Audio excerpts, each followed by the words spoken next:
So you've made something amazing. You're proud of it, and you should be. But how do you get people to actually see it? It's the biggest hurdle for pretty much every creative person out there. And in this explainer, we're going to break down exactly how to get over it. I mean, have you ever wondered about this? It's so frustrating, right? You see all this incredible talent that just never finds an audience. To get to the bottom of this, we first need to bust a really powerful myth, one that might be holding you back right now. Ah, yes, the field of dreams myth. It's this beautiful, romantic idea, isn't it? That if your work is just good enough, an audience will magically appear. We want to believe that quality is like a magnet for attention. But the reality of our digital world, well, it works very, very differently. Okay, so this slide lays out a pretty harsh truth. We pour our hearts and souls into making something meaningful, but the algorithms that control who sees our stuff, they're not judging quality. They're just tracking likes, comments, and shares. They're built for engagement, which is a totally different game than creating art. And think about this. Every one-hit wonder you see out there, what you're not seeing are the hundreds of other attempts they made that went absolutely nowhere. That viral hit is just the tip of the iceberg. It's built on a mountain of relentless, consistent effort, not just one lucky shot of genius. Okay, so let's say you have the talent. You're putting in the hours, but you're hearing crickets. No one's paying attention. This isn't just a bummer. Being invisible has a real cost. And man, it can become a heavy psychological weight to carry. And no, it's not just you being too sensitive. This psychological pain of invisibility, it's a real thing. It makes perfect sense.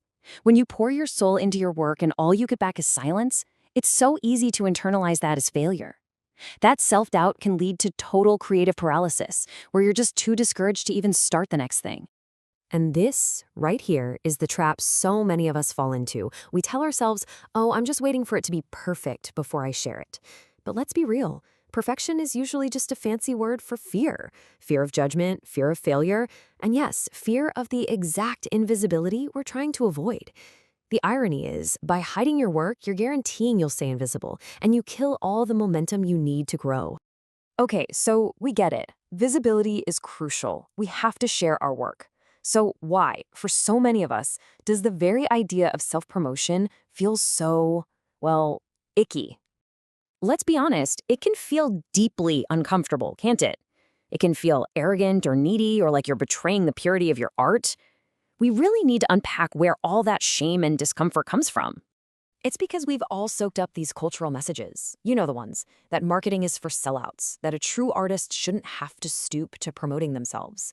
The big dream is to be discovered, right? We start to believe that any kind of self-promotion is just slimy. This creates a huge internal battle. We want an audience, but we're terrified of being seen as some pushy marketer. So what we need is a total reframe. Forget marketing. Let's stop shouting "buy my stuff" at people. Think of it as authentic sharing. Instead of talking at people, you're starting a conversation with them. You're inviting them into your process, your journey. Now that doesn't feel slimy, does it? That just feels like genuine connection. All right, so armed with this new mindset, we're sharing, not selling. Let's get strategic. The goal here is absolutely not to burn yourself out trying to be everywhere at once. It's about being smart and focused. And honestly, this next part should feel like a huge relief. You do not need to be on every single platform. You don't have to master TikTok, Instagram, X, and a blog all at once. Trying to do that is just a recipe for burnout.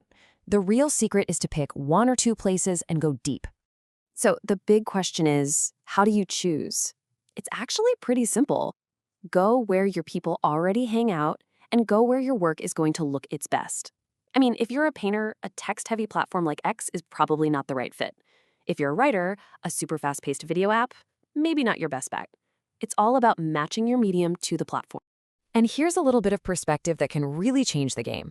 You're not trying to get every single follower to buy your work. That's just not how it works. The reality is only a tiny, tiny fraction ever will. Your job isn't to convince everyone. Your job is to build an audience that's big enough and connected enough that that tiny percentage is all you need to sustain your practice.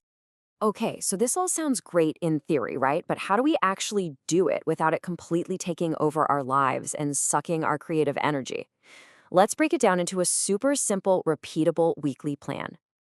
The magic of this plan is just how manageable it is. This is not about spending hours online. It's a simple weekly checklist. First, share your work. finished or in progress, doesn't matter. Second, tell its story. Third, and this is critical, connect with others in your field. This is how you build community, not just an audience. And fourth, let people behind the scenes. It takes the big, scary idea of visibility and turns it into a clear set of actions. And this leads us to maybe the most powerful secret of building an audience. It's not about going viral tomorrow. Nope. It's about the compounding game, the incredible effect of small, consistent actions over a long, long period of time. You know, when you start, it's definitely going to feel like you're shouting into the void. I get it. But you have to remember that every single post is like a little breadcrumb you're leaving for the future. It's a search result someone might find months or even years from now. The consistent work you do today is what pays off in 2027. It's all about trusting that long-term process. So, what this all boils down to is one core idea. Stop thinking of creating and sharing as two separate jobs. Sharing isn't some annoying chore you do after the real work is done. It is an integral part of the creative process. It's the final step that completes the circle and allows your work to truly connect with the world. And that brings us right here. I want you to take a second and really think about this. Where do you struggle the most with visibility? Is it the fear of being judged, that slimy feeling about promotion, or just the sheer overwhelm of it all? Identifying your specific roadblock is the absolute first step toward building a new, authentic, and sustainable way to get your incredible work seen.